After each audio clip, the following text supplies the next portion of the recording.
All right. I'm joined now by Jon Bassford. Jon's on the East Coast today. I'm on the West Coast. Jon is a founder and CEO of a company called Lateral Solutions. They do really interesting work with more in the operations end of things and executive coaching, helping to level up companies and level up leaders and operations, that kind of thing. And he's got a book coming out, The Curious Leader, and we thought we'd talk a little bit about it because we think curiosity is cool. At least we're curious about it. Jon, welcome to the show. Thanks for having me. Yeah. Jon is a JD, MBA, a whole bunch of other things. He loves his trainings and certifications and that kind of thing. It takes something to do that. As a college dropout, I have a respect for people who take time and don't cut the corners like me. Jon, glad to have you on the show. Talk to us about, look, I know the kind of work you do, and, we've been preparing for the show, but you majored in philosophy first. What's that all about? Where did it show up? Yeah. So, I was one of those inquisitive kids. I was a curious kid. Throughout looking back at my life, once I kind of, got this whole concept of curiosity introduced to me, and I looked back at my life, and I really could see how it really drove everything I did, from being an inquisitive kid all the way up to taking advantage of opportunities throughout high school and college, and was raised in a conservative household, and began questioning things at an early age there, and philosophy was really what I was drawn to as a major, and I knew I was going on to law school, so it didn't really matter what I really majored in for the most part. Philosophy was a great major. I enjoyed that time, and it really helped me expand my mind and my knowledge. Mm-hmm. Gave you some breadth, I can hear beyond that. Yeah. Well, so this focus of curiosity, when did you realize and seize on this as a central theme and end up starting this book? Sure. So I was first introduced to the concept of curiosity as a superpower. I don't know, it was probably like 10, 12 years ago. I was about to make a career change. And like most people, that's when I started reaching out and networking to old colleagues and friends, that sort of thing. And a colleague introduced me to one of her colleagues who is an academic, and his specialty is helping people define their superpowers. And so, I did all the assessments and questionnaires and interviews with him, and he came back with curiosity as my superpower. And to be quite honest, I didn't do a whole lot with it. And then about a year ago, I was working with a branding company for my business and just personal brand. And what came out of a deep dive with them was curiosity again. And so that's kind of really when I leaned into it. And I really started thinking back at my career in operations, helping organizations get curious about their operations to improve things, make it more efficient, make it more effective, as well as what I've done throughout my career in the sense of culture as well, and creating cultures of innovation, growth, and change. And so, looking back, curiosity has always been there, but the nomenclature thing that I began working on the last year or so. Interesting. So, let's share some stories. I don't know where we should start with this. You have so many stories. It feels like it started in some of your earlier roles, this curiosity, but do you have a favorite where you want to begin? Yeah. I mean, my very first professional role at a law school, I ended up working for a legal organization. I was a member in law school, not really quite sure what I want to do with my law degree. I wasn't quite sure I wanted to practice anymore, or to start practicing. And so I went on a traveling trip for this role, and was trained on what these individuals were supposed to be doing. I was kind of a field rep helping people improve the operations of the organization. And I came back to the office kind of puzzled. I was being told what to tell these individuals, but I couldn't find it anywhere, right? I couldn't find the words written down in a manual, anything, right? And so I went back to the office, kind of getting curious. Look, I just kind of want the backup, right? I want to be able to show people like this is what you're supposed to be doing. And what I was told, it was in the back of some kind of district conference manual. And I was like, well, what happens if I don't go to district conference? Will I ever see these instructions? The answer was no. Like, if I leave it at district conference, will I ever see it again? The answer is probably not. So I was like, well, can I change that? And so I literally brought 2 pages of a document, out to the forefront just because I was curious about where this existed. And that actually became the staple of everything I did, just creating a clear, constant communication strategy around this document, which was the lifeblood of this organization, quite frankly, because its revenue and everything was involving these people throughout the country and executing on these ideas. And so I just brought it forward. And, the 6 years I was there, we saw, 20% increase in revenue. We saw 500% increase in programming, record attendance at events, and all because I was curious about where something was located, realized it was buried in the back, and realized that was not the intention of the organization. They wanted this to be the driving force of the organization. So I brought it forward and brought communication around it as well. And it really made a huge difference. What does that mean that you brought it forward? What happened with that? Yes, I mean, so it literally, I mean, I brought it into existence. Again, it was buried behind in the back of a manual as an appendix, Yeah. and so I took it out. Made a 2-page document. So when handing out, it was a 1-page sheet, front and back, and then at the Uh-huh. bottom, my email signature was a PDF copy of this. So Uh-huh. anytime I gave instructions to these individuals, these leaders, on what they should be doing, I referenced this document. And it really became the lifeblood of exactly how we operated every single day, both internally in our executive office, as well as those people out in the field. And it really made a huge difference.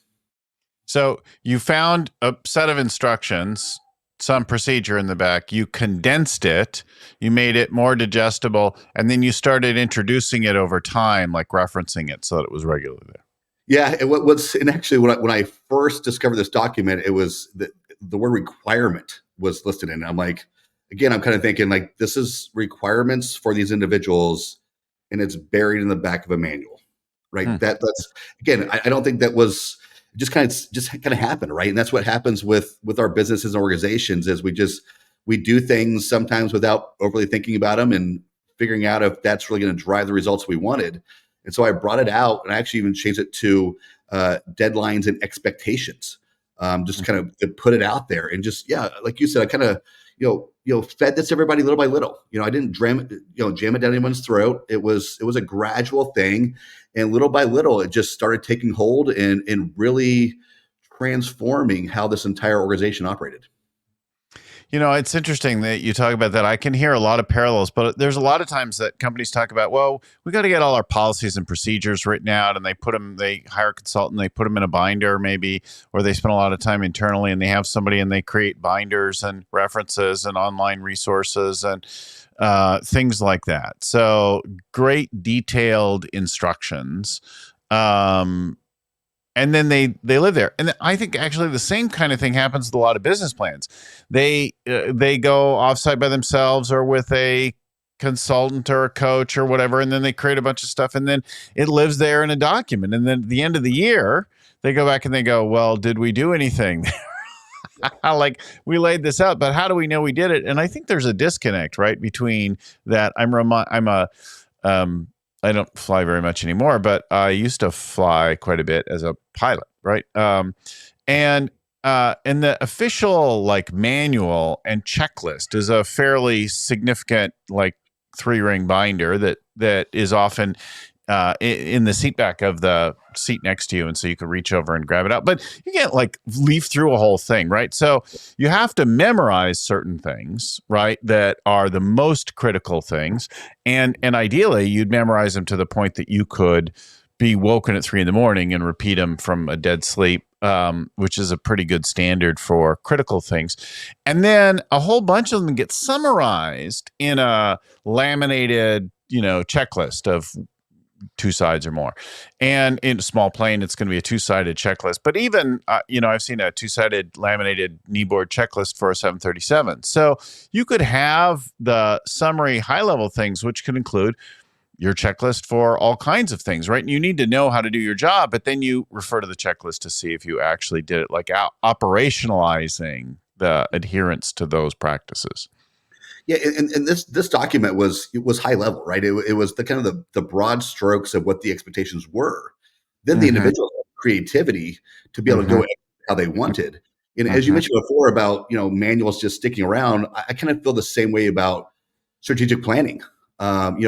Usually strategic planning happens with the same old people getting the same old room, having the same old discussion about where we want to be in 5 years. Yeah. What it never ever does is get curious about where we are now. Right. Where are the holes and gaps that we need to fill in order to get there? It's just kind of, let's just do more of the same and create this number that we want to hit in 5 years. And again, to me, this is all about curiosity and putting things out there to help people learn and grow, but also, being analytical about what we're doing and why we're doing and how we're doing it. And is that going to drive the results we're looking for?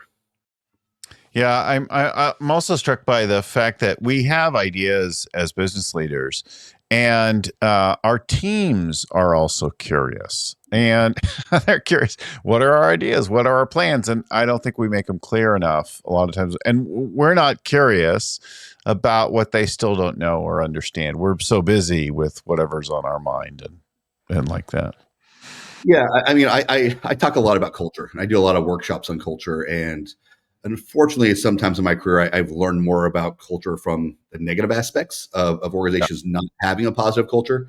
But truly, you could have the best growth mindset, you can have the best ideas you want, but if you are not bringing your team along with you, you're not going anywhere.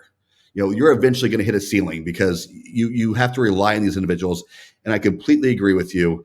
Communicating with your staff, bringing them into the ideas, bringing them into the plans is the best way to make sure you're all rowing the same direction, right? If you're in a rowboat and one side's rowing one way, the other one's the other one, you're going to stay the same, right? You're going to stay exactly where you are. So it's the best way to make sure you are all rowing the same direction for sure. Talk to us about that you worked with a tech trade association or something like that. Tell us that story. What happened there? What did you do? How does curiosity play a role there? Sure. So that was an organization I actually started very beginning. I think I was the fourth or fifth employee hired. It was very, very, very cutting edge. Worked with a lot of big tech companies, big and small, but really cutting edge of technology policy. And it was trying to make its mark and do a lot of good for its members and policy around tech. And the goal was certainly to create an atmosphere that drove innovation, growth, and results. And it was a very, very fast moving organization. And kind of, for me being the operational side, I kind of sat between the executives and the staff in a couple of different ways. Operations kind of sits right in the middle of it all, especially when I'm overseeing HR. And, quickly became apparent that despite the intentions of the leaders, it was creating an atmosphere and culture anything but innovative. Actually ended up creating a culture where mistakes weren't tolerated, and people learned that if you wanted to keep your job, do as little as possible. Don't Mm. put yourself out there.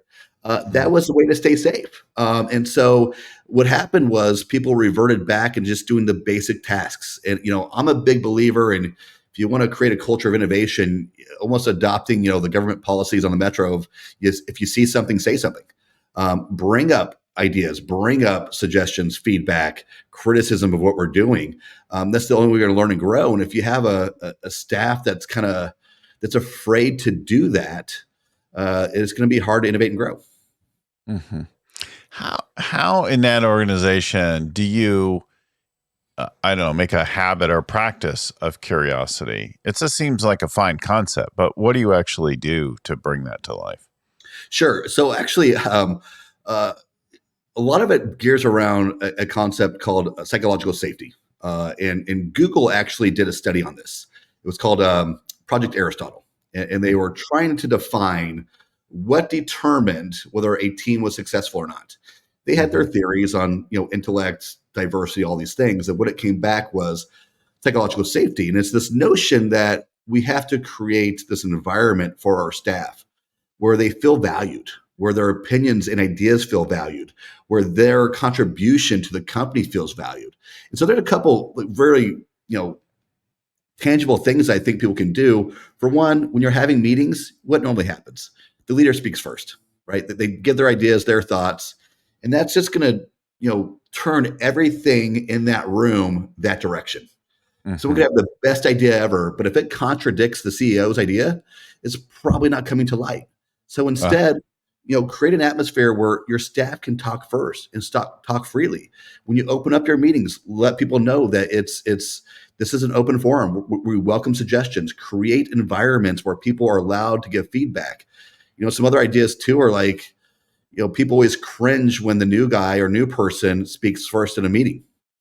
They're like, we all know the reaction. What the hell are you speaking for? You've been here for 2 minutes. You don't know anything. Well, they're actually the best person to speak. They're not bogged down by the traditions, the habits, the culture of the organization.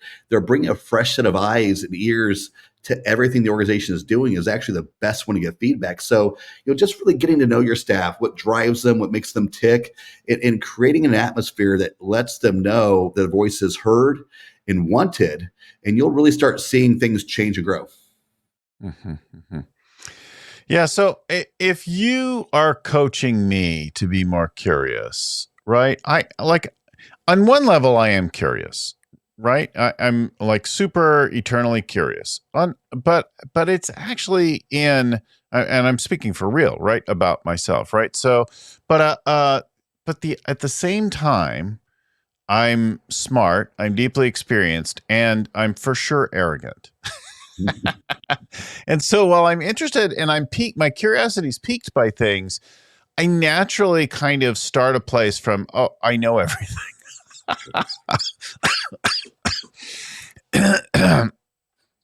What do you do with that? And if I know that about myself, like, what do I do about that? Yeah, there's no doubt about it. The ego is one of the biggest things, right? I'd say the biggest hurdles to creating curiosity are egos, fear, Mm-hmm. comfort, and habits, right? Those are the biggest things that get in our way. And they're all very natural mental components that exist and exist for a good reason. But when it comes to innovation growth, they're the enemy. So, the hard look, if there is a leader who is dead set on their own ideas flying, no matter what, not Mm-hmm. accepting ideas from others, Mm-hmm. not being able to take a look at things from a different I perspective, want. Yeah. Yeah. yet not be able to look at the operations in a unique way, bring in outsiders, bring in their staff, whatever it may be, there isn't a whole lot I can do. There has to be that flexibility and that openness to say, hey, look, just because I'm smart, I know what I'm doing, and I've done well, doesn't mean I can't learn from others. And there's got to be that humility there to be able to open that up for sure. Yeah. I suppose when I'm challenged and somebody says, "Are you sure?" That's a really useful thing. And I think with experience and wisdom, while I know, I think I know a lot, right, all the time. I also am wise enough now to go, yeah, but I might be wrong. And then in coaching conversations, let's say I'm coaching you, right? I'm coaching you, and you're telling me about something, and I'm like, oh, I think I know what's going on here. I know enough now to go, well, I think I know. It makes very little difference. So I'll set it aside and I'll start asking questions. Well, what do you think? And what else have you looked at? And so I'll bring curiosity intentionally, consciously to bear, not because I'm naturally curious in every situation, because I've already admitted that I'm not always, right? But I'll intentionally bring it forward because I know it helps in a coaching conversation. I know it helps in problem solving. I know it trains people to be curious rather than tell them what to do. Yeah, I mean, look, if all you want is for your ideas to fly, start a one man band, right? Like that. That's Yeah. that's the clear, simple answer is that. And I've had a boss who's done that before. Like I've had a boss who says, "I don't care if you think. I want you to think like me," which is the Mm. exact opposite of curiosity, right? Like he wanted people who were smart and intelligent as long as you thought like him. Which again, you're bringing one perspective to this. When that's Cool. your Yeah. mantra, you're bringing one perspective, and if your perspective is always right, Yeah. probably not likely, then sure you're gonna do great and keep going at it. But the chances are there's going to become a time where you don't know everything, or Yeah. your idea is kind of played out, right? And you need a fresh look at things. You need to shake things up, and bring in new perspectives is the only way to do that. For sure, as I get older, I am reminded, or it becomes more and more clear to me that I maybe don't understand it all. I maybe don't know, like, the level that I know is a surface level, and it's only useful to a point. And especially, we recently had on Marshall Goldsmith. I get to this place, it's like, okay, with me or with the companies I work with, the results aren't there, and so what I know, it doesn't matter. Like, whether, like, there's still something missing. There's a shift required. Yeah, yeah, absolutely. I mean, again, we fall into habits, and most organizations, small businesses, startups, nonprofits, whatever it is, we fall into routines, and we just keep doing the same thing over and over again. We don't ever take a second to step back and analyze what we're doing. As long as something's not broken, we continue to just do the same thing over and over again without ever analyzing or tweaking it. And what Yeah. happens is you eventually get a point where it stops working, and Yeah. then you're stuck flat-footed. So Yeah. my goal is to work with organizations to help them look at their operations, from their decision-making processes to their ability to change, their operational excellence, efficiency, the whole nine yards. Work with them on analyzing that on an annual basis. Get to know your organization and where it's at, and improve the areas that need to be improved upon to continue the growth. And you can do that. Once you do that, then you can really start, mapping out those strategy plans of the goals of where you want to hit, because you're solving problems and not just throwing darts at a dartboard. Yeah. Yeah. So you talked about working with a training or education company or organization. To talk to us about that and the role of curiosity. What happened there? Tell us a little bit about that one. Yeah, sure. That's a tech education platform that I worked with, a startup, venture backed, and came on with them initially to help launch operations and kind of stayed on as a fractional COO. They built up their internal operations, and so I kind of got sidelined, which happens. When I'm working with startups, there's a natural timeline in which they want to do things in house, and I accept that and honor that. But this organization, it got to a point where it realized it wasn't growing anymore. It wasn't. It became a little too fat with its salaries and staff, and they had to trim back the sales. And I absolutely applaud the CEO for making that hard decision, because I know it's some individuals that were very, very close to him, but they made some hard decisions of parting ways with some of the original founders and partners, and saved $400,000-$500,000 a year in salary, and then brought me back on and worked with me, and we kind of built a small operations team, and again, so even with those savings, that probably netted out about $400,000 a year that they were saving. So again, it was one of those things where luckily this CEO was curious about what was working and not working, and realized this is an area where I can trim the sails, and I can stay afloat, because keeping it the way it was going to eventually lead to the boat sinking. And he did have the curiosity and forethought to analyze what could change. And then I was glad when he reached back out to me, happy to help them. I love working with startups, love working with tech companies, and seeing the growth and the passion that they have and innovation that they have. And so they really made some hard decisions by being curious and help the organization stay afloat.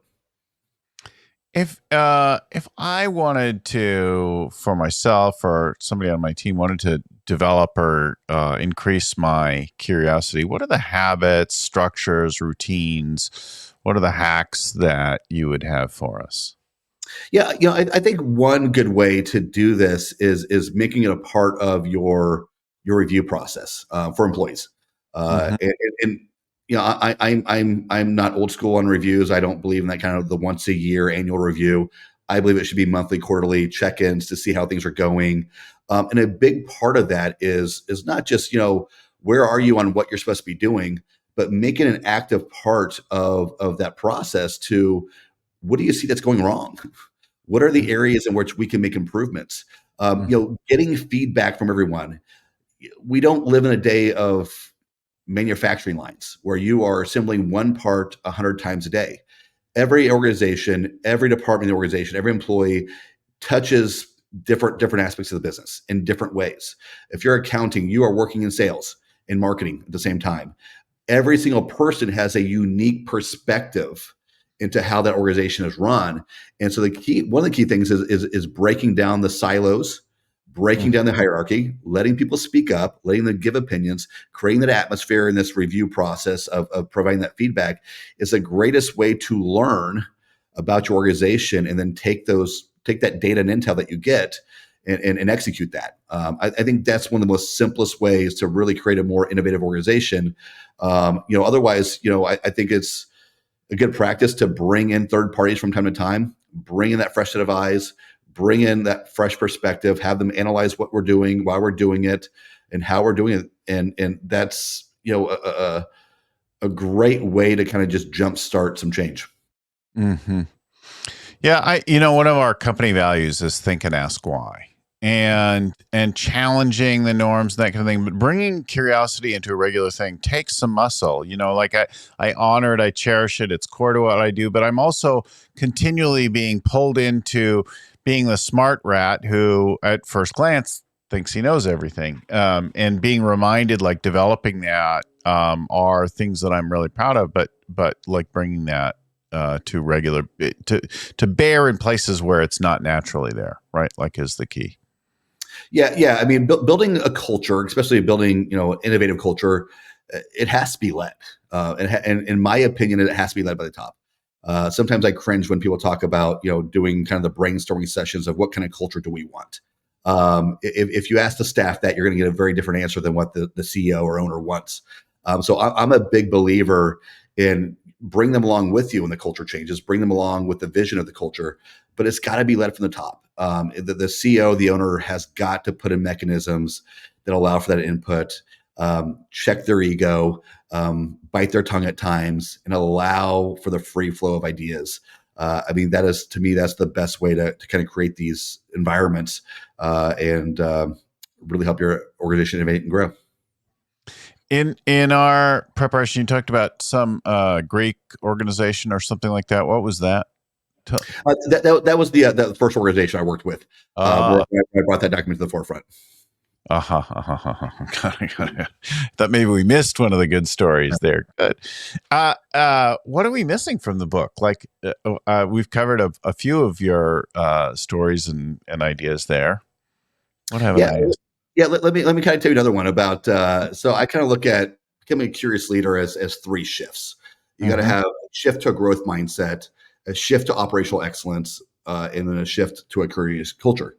Say it again. A shift, number one. To a growth mindset, shift to a growth mindset. Sure. Yes. Operational excellence, and a curious culture. And so the curious culture. So the curious culture is what we've been talking about a lot in this. The operational excellence is that notion of diving into what we do, how we do, why we're doing it, so that we can find the most efficient, effective way to operate. And obviously, the growth mindset is necessary to start all of it. The leader has to have the intention and desire to want to innovate, growth, and change in order to bring that to this team, both operationally and culture-wise.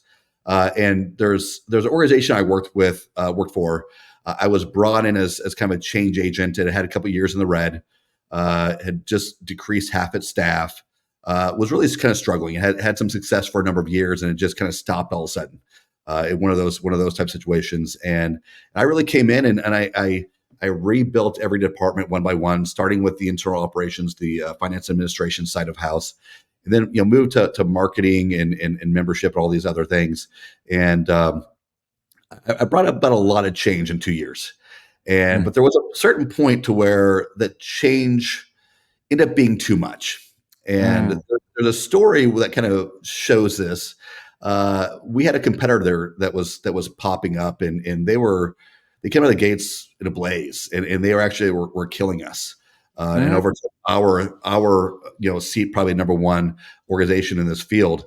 And one of the things that they were doing that we weren't doing was video content, and this was to a younger demographics. And this is 5, 6, 7 years ago, and still then video was starting to just become the king mechanism for delivery of content and ads, everything.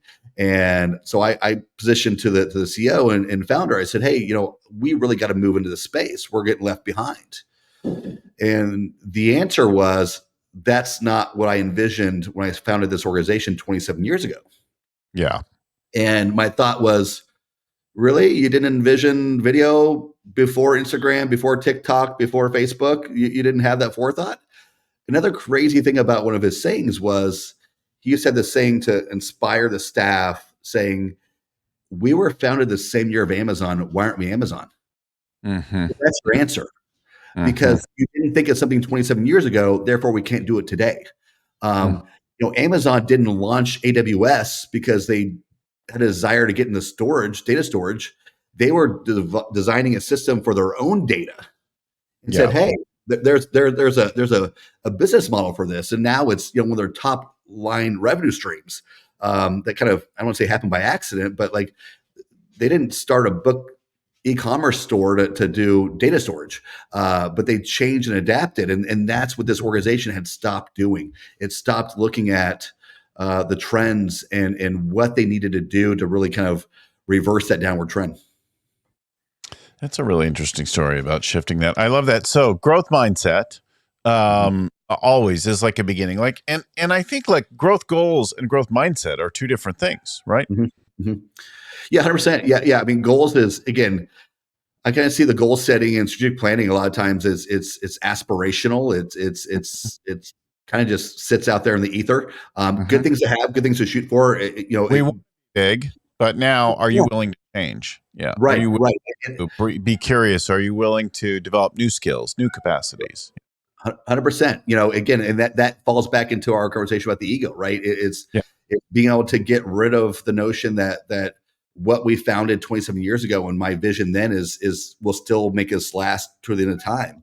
Yeah. You have to check your ego at the door. You got to analyze your operations. You got to bring your team along with you. You got to think outside the box and learn to try to find new solutions through yourself, be resourceful. And, when I talk about being resourceful, I don't mean monetarily. Find the answers. Yeah. And you're going to find the answers wherever you can. If that's consultants, go to consultants. If it's your staff, go to your staff. But you have got to be that resource management person who's fostering all the best ideas to help your organization move forward. Yeah. And then you talk about operational excellence, and that seems obvious in some level, right? Like, okay, it's great, sounds good. Everybody should do that, right? But where are you not excellent? What's it like to do business with you? What's it really like to get things done around your business? Is a is a good question. Some good questions to start with, right? Yeah, yeah, and again, I work with a lot of founders, and we all Mhm. know that startups, small businesses, small nonprofits, that they're all very similar, right? They're short on resources.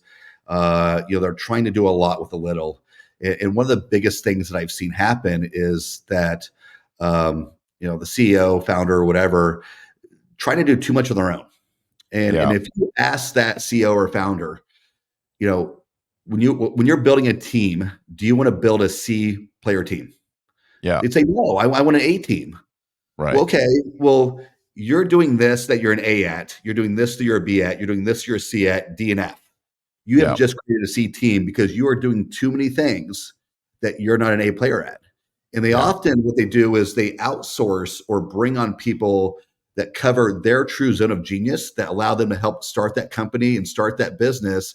And they don't outsource the areas that they're not as zone of genius is, and they get stuck in those areas. And that's that. Really, that's a genius thing. I want to underscore what you've said there because I think people miss that. I hear this all the time. I just need to find more of me. I need to find more like me. And I would say, nope. What you need to, and that is a really common. If you think that, like, great. But what you probably need to do is hire all of the things that you shouldn't be doing. Right? Figure out how to hire all around you different kinds of people, not more people like you, not people who could do what you do. That isn't the path to scaling. Yeah, I mean, again, go kind of Hmm. combination of the mindset and the curious culture is, one of my things to talk about with curious culture is getting to know your staff and what makes them excited about coming to work, what they enjoy doing. Again, Yeah. if we have a staff that enjoys 90% of what they do and 10% they tolerate, they're going to be a lot more successful, happier, less mistakes than doing the reverse. Same Yeah. with CEOs and founders, right? They get stuck doing 90% of what they don't like doing because they won't outsource that or they won't bring someone in for that. That's when you get burnout. That's when you get errors. That's when you get lack of growth because they just lose the passion. Let the CEOs and founders need to follow the same advice of realizing who they are, being self-aware about that, where their strengths and weaknesses are, and play to your strengths and stop trying to make up for your lack of skills by doing more of it. Find the people that are right for that role. Another thing about the A player thing is I think a lot of fast moving companies that want to grow, they mistake having A players for A personalities. And that's a huge mistake that CEOs and founders make, is they want that type A personality. You know what? Not every role needs a type A personality. Sometimes you want the C personality that's an A player for that role. So you got to put in the right people for the right roles. And a lot of times that means the CEO stepping aside from that duty. Mm-hmm. Really, really helpful. Well, we've covered a lot of stuff like that. The last thing that you talked about was this culture of curiosity, and we have, as I said, one of our company values that we memorize and talk about regularly is think and ask why.